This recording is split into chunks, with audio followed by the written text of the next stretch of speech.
Fala, pessoal! Olha só, uma boa redação precisa de um fechamento forte, certo? E é exatamente por isso que, na nossa análise de hoje, a gente vai mergulhar fundo na chamada matriz amarela.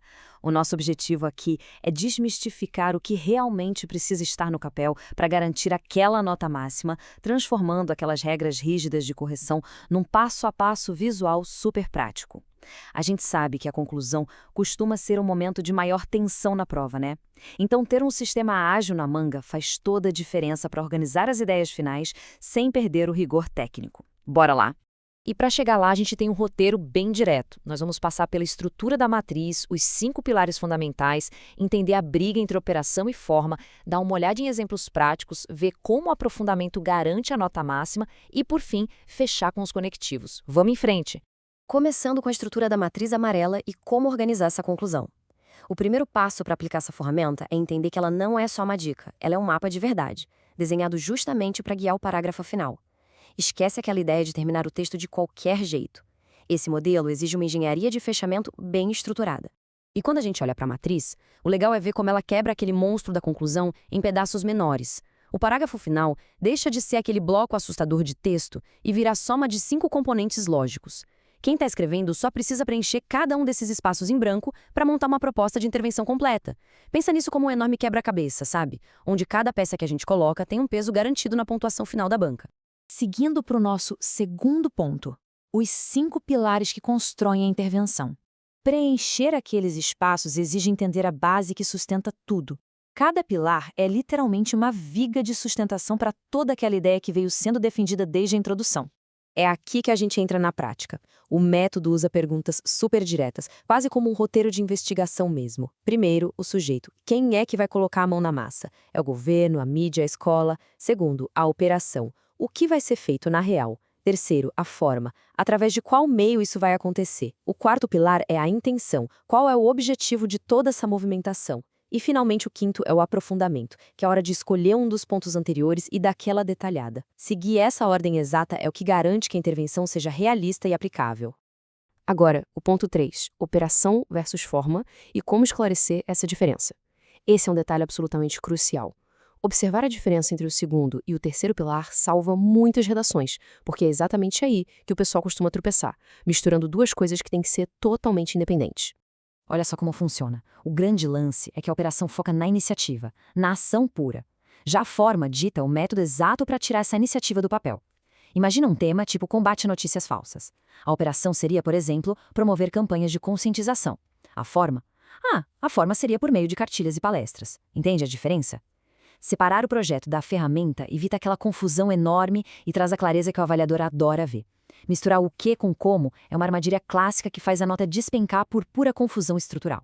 Chegando no item 4, exemplos práticos de intervenção. Para ancorar bem esses conceitos na cabeça, nada melhor do que ver isso funcionando na prática em eixos enormes, como saúde pública e educação, né? É aqui que a teoria vira política pública de verdade. Pensa numa redação sobre saúde. O sujeito poderia ser o Ministério da Saúde. A operação seria criar campanhas de vacinação. A forma seria por meio de parcerias com escolas. E a intenção, claro, erradicar doenças. Simples assim. Agora, puxando para a educação. O Ministério da Educação entra como sujeito, a operação vira a atualização tecnológica dos professores, a forma acontece através de cursos virtuais e a intenção foca em democratizar o ensino. É um encaixe direto, criando um parágrafo que flui sem nenhum engasgo.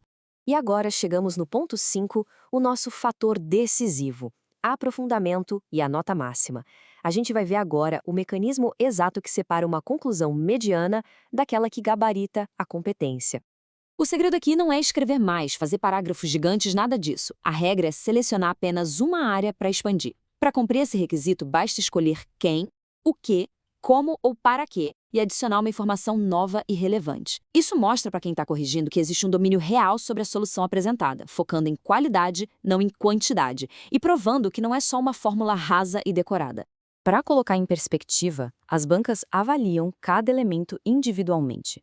Deixar esse detalhe de fora é perda de ponto na certa. A redação fica logo incompleta na grade de correção. Por isso, a gente tem que encarar o aprofundamento como obrigatório e não como um bônus.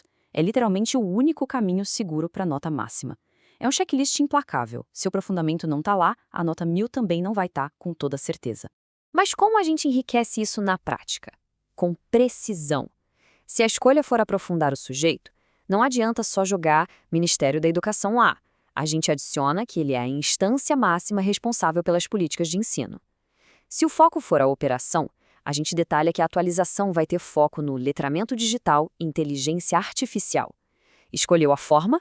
Então avisa que os cursos vão emitir certificados válidos para progressão de carreira. Viu só?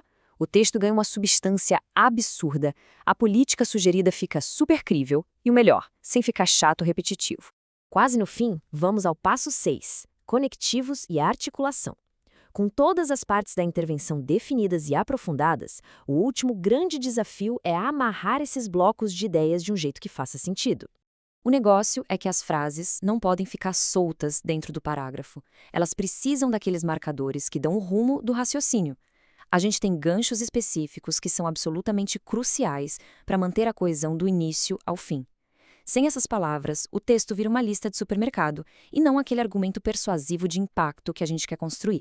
Termos de adição como ademais e além disso são perfeitos para empilhar uma segunda proposta, caso o tema peça mais de uma frente de ação. Só que a matriz nos orienta a buscar termos puramente conclusivos para abrir o parágrafo final. Palavras como portanto, logo ou dessa forma são indispensáveis na primeiríssima linha da conclusão. É aquele sinal verde para o leitor de que toda aquela argumentação desenvolvida lá atrás chegou, finalmente, no seu grande desfecho. E para fechar nossa análise, fica a pergunta de ouro. Qual dos 4 elementos base soa mais natural para aprofundar na próxima redação que foi escrita? Descobrir onde rola mais facilidade desde já é um baita atalho na hora que o relógio estiver correndo contra. Afinal, dominar a matriz amarela não é só preencher lacunas, é entregar com precisão milimétrica o que a grade exige, transformando o pânico de fim de prova em uma engenharia textual perfeita. Uma excelente base de reflexão pra gente, né? Até a próxima!